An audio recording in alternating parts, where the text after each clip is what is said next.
I watched the tsunami play out on the news at the time and was horrified, and I couldn't believe how, you know, the numbers were growing all the time, and I remember being with friends and being glued to the television.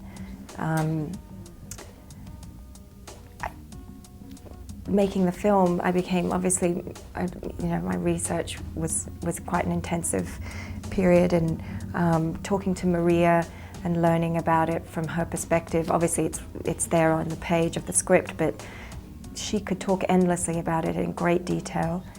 I think, you know, there was a lot of footage available that I hadn't seen, and just devastating what people had to go through. I cannot imagine.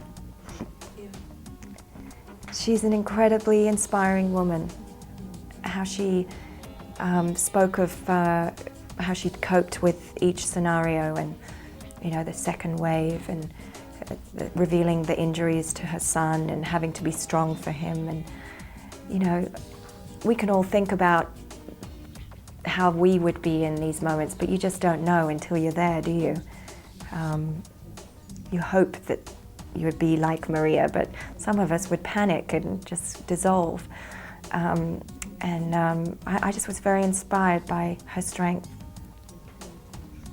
What was the water, all the wave, you know, that we shot that basically, that 10 minutes in the film took a month of filming.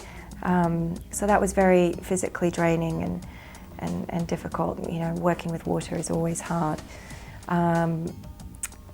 Most emotional to watch, I would say, you know, when the family comes together, also when she's leaving.